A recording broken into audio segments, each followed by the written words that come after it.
ये तस्वीर किसी युद्ध की नहीं, ये भारत की राजधानी की है।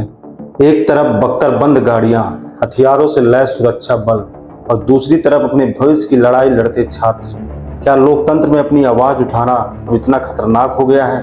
नमस्कार दोस्तों, मैं हूं अजय और आज सवाल किसी पार्टी का नहीं बल्कि लोकतंत्र का है। जरा इन तस्वीरों को ध्यान से देखिए। तितलियों के पंखों पर रख दिए गए पत्थर, ऐ खुदा तू गुम है कहाँ? रेशमी लिबासों को चीरते हैं कुछ खंजर, ऐ खुदा तू गुम है कहाँ? क्या रीत चल पड़ी है, क्या आग जल पड़ी है, क्यों चीखता है सुरमई धुआं?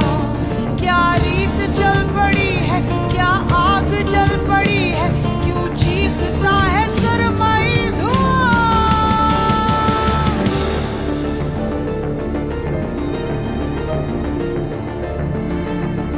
एक तस्वीर में सुरक्षा बल बख्तरबंद गाड़ी के पीछे हथियार लेकर मोर्चा संभाले दिखाई दे रहे हैं।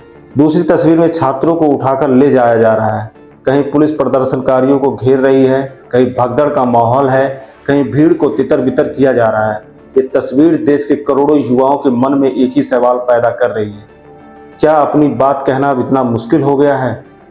बोल के लब आजाद है तेरे, बोल तू बाप तक तेरी है।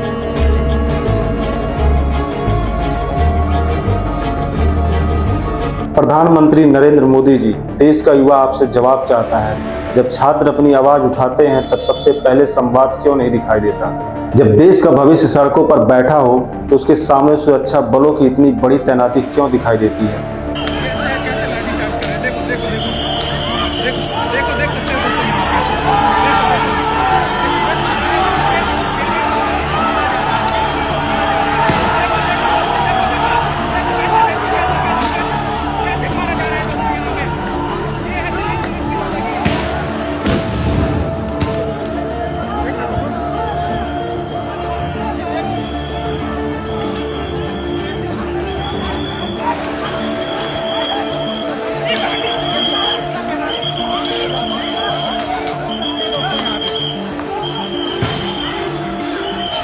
और शिक्षा मंत्री धर्मेंद्र प्रधान जी, आप शिक्षा मंत्री हैं, आपकी सबसे बड़ी जिम्मेदारी छात्रों का भरोसा जीतना है। सुमनस वंदित सुंदरी माधवी चंद्र सहोदरी हेममयी, मुनिगण वंदित मोक्ष प्रदायिनी मंजुळभाषिणी वेदनुते पंकजवा। लेकिन पिछले कई वर्षों में अलग अलग प्रतियोगी परीक्षाओं को लेकर बार बार विवाद, पेपर लीक और अनियमितताओं के आरोप सामने आते रहे हैं।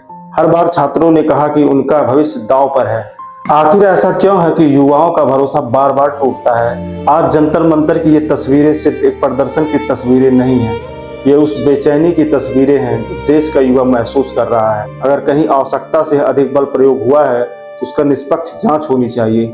लोकतंत्र की पहचान सिर्फ चुनाव नहीं होती, लोकतंत्र की पहचान यह भी होती है कि सरकार अपने आलोचकों और सवाल पूछने वालों के साथ कैसा व्यवहार करती है। सरकार से सवाल पूछना देशद्रोह नहीं होता, अपने भविष्य के लिए आवाज उठाना भी देशद्रोह नहीं होता। और छात्रों की बात सुनना किसी सरकार की कमजोरी नहीं बल्कि उसकी सबसे बड़ी ताकत होनी चाहिए। प्रधानमंत्री मोदी जी देश के युवा सिर्फ भाषण नहीं चाहता, वह पारदर्शिता चाहता है, वह निष्पक्ष व्यवस्था चाहता है। अगर छात्रों के मन में लगातार अविश्वास पैदा हो रहा है तो सरकार की जिम्मेदारी है कि वह उस भरोसे को वापस बनाए। आज सवाल सिर्फ जंतर मंतर का नहीं है, आज सवाल है भारत के लोकतंत्र का, सवाल युवाओं के भविष्य का है। और सवाल यह है कि क्या लोकतंत्र में सवाल पूछने वालों को जवाब मिलेगा या सिर्फ बैरिकेड, हिरासत और बल प्रयोग की तस्वीरें?